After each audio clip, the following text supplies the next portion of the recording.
What's up, besties? I hope you're having an awesome day. So I had some problems with my computer, so I thought I can draw on my phone for a bit. It's okay now. I hope there won't be too much struggling with editing this video. I figured what I can do is just test some drawing apps and just compare them.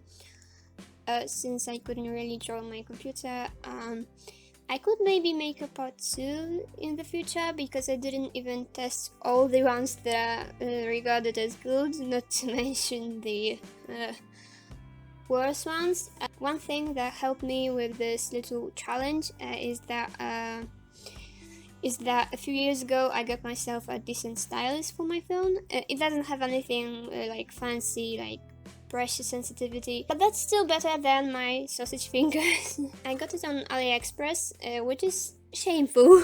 I don't shop there anymore. You know, it's not a good place to shop in from like an ethical point of view.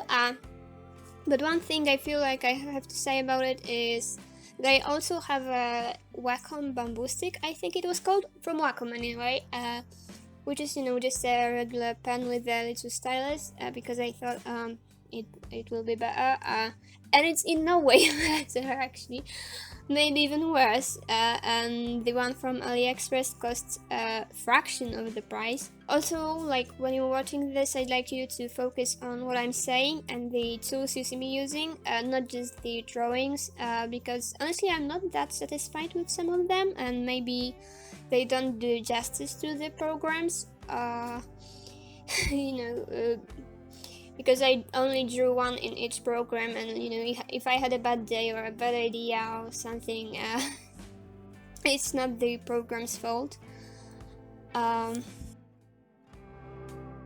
So the first program I wanted to try out was Sketchbook, and I wanted to use it first because it is the mobile version of a program I used to use on my computer before I got Clip Studio Paint. And now you need to excuse me, because when I'm going to like describe all of these apps, I'm going to repeat myself sometimes, because I've made myself a little graph with just like comparing them in the same categories, and so I don't forget what I was supposed to say while recording. And yeah, but the layout in Sketchbook is really nice, very intuitive. There's a lot of brushes, they're nicely organized, and there's probably everything you need there. Like, when it comes to the smudging and blurring too, they're decent. I'm not going to say that they're like super great, but they're good. And the time lapse, I put this category here because you can see that I'm recording all of those clips with like an app that records just your screen, and you know, it records everything. It records when I get a notification or a message, so I have to edit that out, or if I don't edit that out, you know, it will just not look good, and it's just a pain in the ass. And it also zooms in when I zoom in. And to get nice lines on the phone, you have to zoom in quite a lot, so it may not look as interesting. So I'd rather have a time-lapse that just shows the whole picture all the time. And in Sketchbook, a time-lapse feature is there, but I only noticed that I have to turn it on after drawing, and also it zooms into what I'm drawing, so it won't do a nice like standing still time-lapse of it. It will just record it just the same way my recording apps does, except it crops out these like parts at the top and bottom of the screen. They are not related to the app, and probably doesn't record like notifications and stuff. But still, that's not that big of a difference for me. It still won't look the way I want it to. When it comes to the transforming tools, they're there, and there is like some form of like mesh transform. It's not the best, but it's there. I won't complain too much. I've put filters and color adjustment in like one category, because most of these apps, if they have them, they have them in one place. And when it comes to sketchbook, there are only the most basic ones possible, which is the HSL adjustment and color balance, and that's literally it. Nothing more. These two are useful. I'm not going to say they're not, but you know, that's not that great too. And I know you can lock the opacity of the layers on desktop version, but I didn't find it here, and you can't clip layers on any of those. Also, when I'm going to use the term locking opacity and clipping layers, I'm going to use them the same way when it comes to all of the apps, because they often have their like individual names for these features, but I don't want it to be too confusing. Like they often call clipping layer like layer mask, locking the opacity I think I've seen being called layer mask too. Yeah, I'm going to use the same names I use with Clip Studio Paint, because I think it's just the most logical thing for me. And here, when it comes to this drawing, I decided to draw a red witch. Generally speaking, I try to make totally different color palettes for all of my characters here, because I often default to just the purple and blue, often with like some pink, and then yellow to have a color to pop out, or sometimes green instead of yellow, but I just wanted to challenge myself a bit, and so I focused each of my drawings on a different color, and here's the red.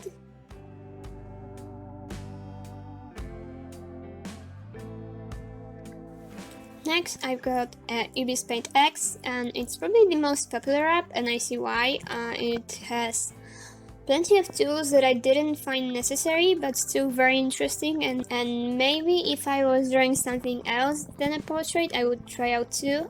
The layout is nice. There is an ad on the top, but that's because it's a free version of this program. If you pay for it, it will disappear, and you will get some additional features. But I don't think it's a big issue. You know, it's not that big of an app, and it's like appropriate. I like where the sliders for size and opacity are. I think that's just the best placement for them possible. The only thing I may say I don't like is how some of the features are hard to find, but that's mainly because there's just so many that they didn't have better places to put them. The brushes are great. There's a lot of them, and I mean a lot of them. It may be a bit hard to find what you want because there is no like division into categories, but they don't like anything. The way they're organized is that like more default, like usual normal brushes are, you know, at the top, and the more fancy ones are closer to the bottom. And you know, finding something from like the middle may be hard, but they probably have what you want. It might just take you a bit to find it. The smudging and blurring tools are nice. I don't have anything bad to say here.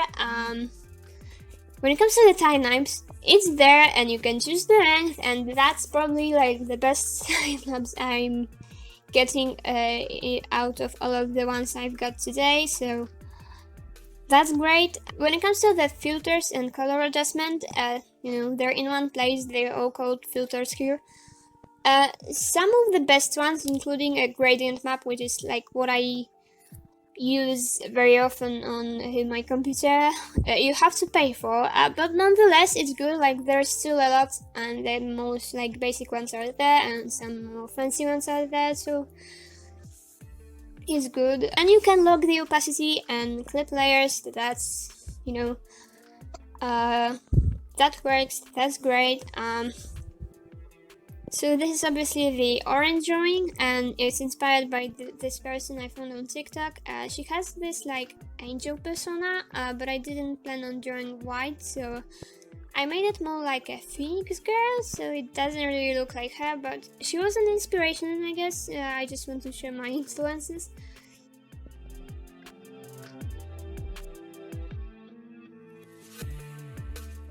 So the next up in the line is color, and when I made my sketch I realized it's very simple, so perhaps I could use a simpler program to do it and try that out. One problem I had was that I ran out of layers, so I had to merge them to add new ones, and also that when I had a lot of them my brush started to glitch, so I didn't really see my strokes until they were done. But yeah, it also had some ready drawings you can color, or sketches of figures if you're not good at drawing anatomy but you want to draw characters, you have ready sketches to use. I didn't use that, but I think it makes the app very kids friendly, which is a good thing. I'm not 100% sure if all of them are anatomically correct though, but it could be worse. I don't think they're terrible. The layout is very minimalistic and intuitive. Honestly, I think if someone is just starting out, I think it would be nice for them. It's one of the least complicated ones in this video, and also it has the basic features that I need. Anything less than that I would be probably frustrated with, but I wasn't. It's just not as packed as some other apps are, and I don't think it's bad, if someone's starting out, because then they don't need to focus on an abundance of features they may not necessarily need to use, and they just focus on the drawing. When it comes to brushes, there isn't that many, but it's not bad. I found some to make nice textures, which was surprisingly hard with the more complicated apps, so I'm not going to complain about that. The blurring tools work great, because when it comes to the blurring tools, you got to choose the same textures you could with regular brushes, so I could blur but with the textures, so that's great. It makes a time lapse, just a very short one, and also makes a time lapse GIF, and I can't explain why. I just find it adorable. I think it's a really cute feature, because I don't know, when I think of GIF, it's just this very short, very uncomplicated thing, but then there's this drawing that took you probably hours, and it's just compacted into this little GIF. I don't know why I find this so adorable, but I do. It doesn't have transform tools or filters, or you can't lock opacity and clip layers. Overall, there is just something charming about this app. I don't know why I liked it. I shouldn't have liked it, but I did. With the drawing, I went for yellow, and this time I tried just finding something that we don't associate with yellow, so I thought a vampire could be cute, and I just made a cute vampire girl, and I wanted her eyes to look like bat wings, so to do that I have to make them bigger than how I usually draw eyes. So it came out very cartoony for me, which is why I decided to, give a try to a simpler app. But yeah, maybe just because, I was making a cute drawing, so I found the app cute. I don't know, but I liked it. I can't explain why. I just did.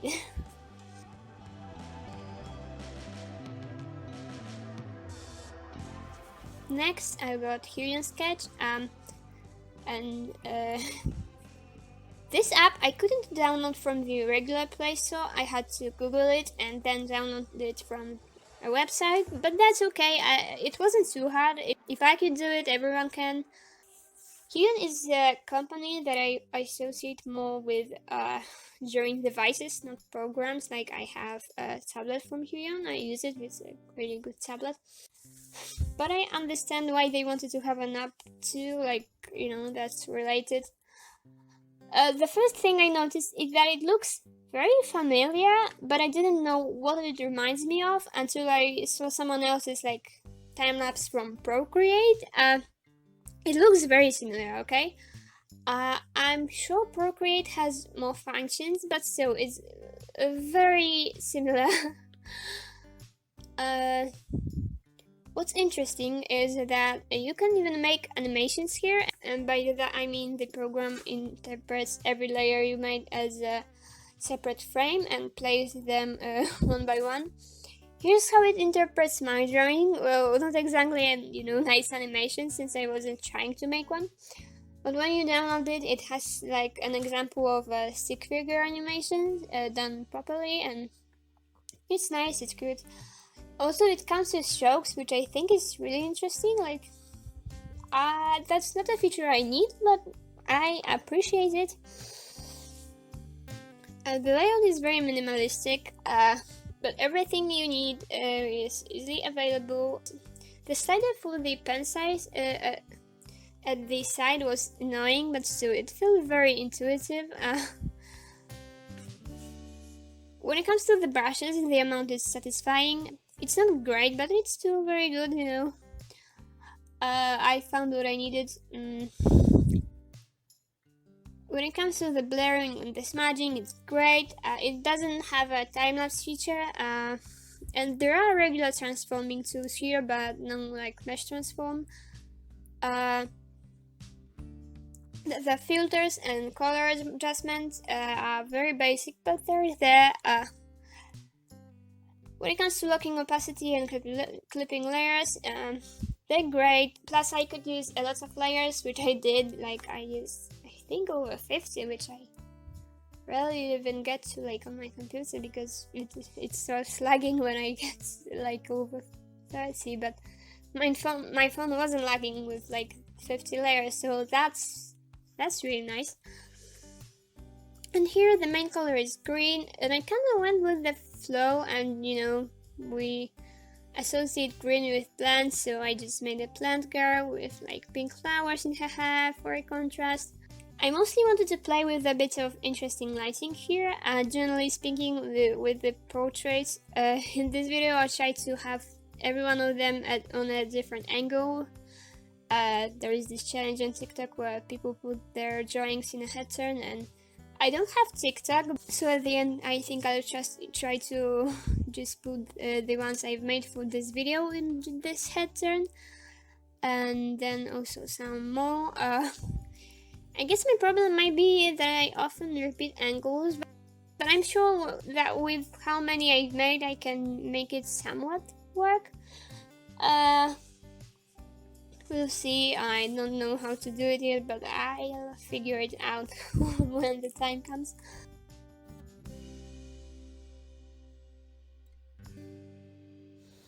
The next one I've got is Medibank Paint. The layout isn't really intuitive. I've seen people saying good stuff about this app, but yeah, the color sliders were annoying. Like the ones on the side with, you have one slider for like hue and one, for the darkness and one for the lightness. Like, it's not like they don't make sense. It's just not that convenient. And the size and opacity sliders on this side were super annoying. I could never get like precisely what I wanted. And the tool placement felt really weird to me. I don't know. When it comes to brushes, there were very few, and only their names were visible, so I had to like test each first to see how it looks. I like this Tipu pen for texture, and when I changed like the particle size in spackle brush to be like super small, I got a nice dot brush. But still, 16 brushes is not enough for me. They're not that great. I guess if I was only supposed to put 16 brushes in an app, I would make similar choices to which brushes I would put that they made, these are not like bad brushes, they're just not enough. The smudging tool was very nice, you can see it on the hair. And blurring was decent too, so that's on the good side. I don't think it makes a time lapse, but it's also possible I didn't find it. As I said, it's not a very intuitive app. The mesh transformation is actually really great here. I'd say it's the best that we have in the apps I tested. You even get to like choose the partition number, so like the amount of grids it makes on your mesh to transform with. So that's this part I think is really nice, really good.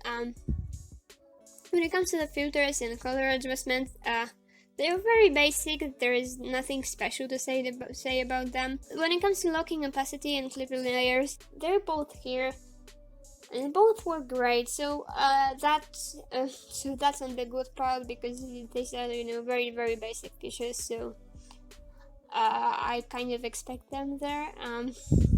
And we got to blue. For blue, I do the Devil Girl. I have no good explanation why.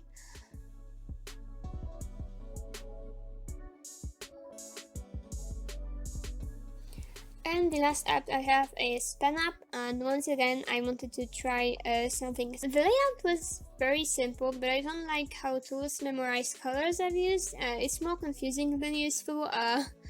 There are very few brushes, but at least they give you a nice texture, I guess. Well, like the acrylic paintbrush was really nice. I used it on the hair, for example, you can see. I'm not really a fan of the blurring tool, but the paintbrush can be used again to smudge nicely, so yeah.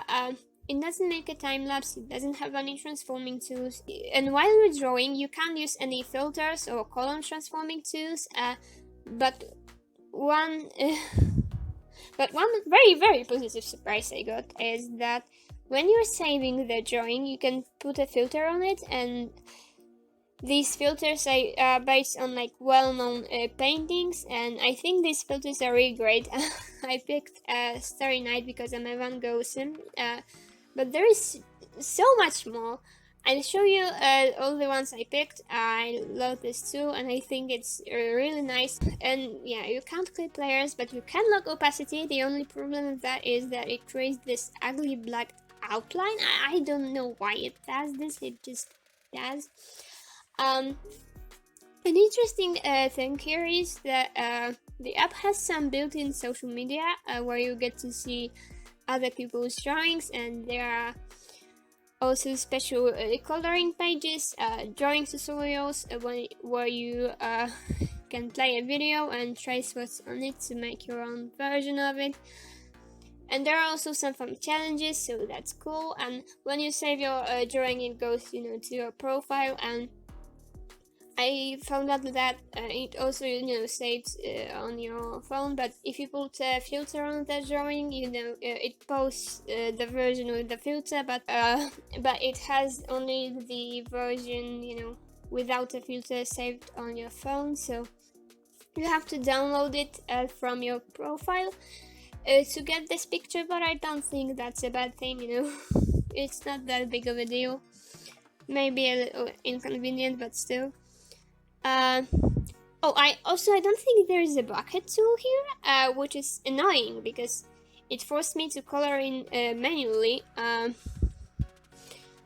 I decided to make like a more human character here, and it's because I've been watching Moments. I don't know what the book is called in English version, but it's a really interesting character because I was like terrified of her as a kid, but she just looks like she wants a hug, honestly. Like, she's a very tragic character, like so lonely, and it kind of made me think of this like artistic idea of, you know, hugging the darkness. This is completely unrelated with the movie lore. I guess it's just like a little spark of inspiration, but sometimes you know, start loving the dark, and you get deeper and deeper into the, you know, the suffering, and you can't explain it, but it just draws you in. And yeah, I don't know, it's really that deep. I don't know why it like is trying to be. I was actually sober when I came up with this, so I don't even have like an excuse or even is this drawing. Also, I don't think you can copy your drawing on there or mirror it, which is a pity because I wanted to. Since I'm making a head turn, so I do that on my computer, I figured that each of the angles I do is going to be like different, so that if you mirror one of them, they're not going to like be similar to another.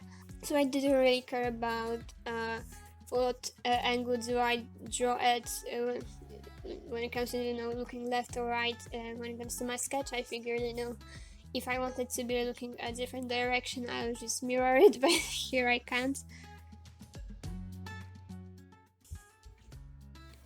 I think one of the things that's really cool about drawing on your phone is that you can do it anywhere, because you can't take your computer everywhere, but you can take your phone. So maybe you can make some thumbnails and then pick the best one and do it on your computer, or maybe you're on holidays and you just want to draw something, I don't know. Either way, phone works. One problem is that it's more time consuming, because you have to repeat strokes more often. It's less convenient.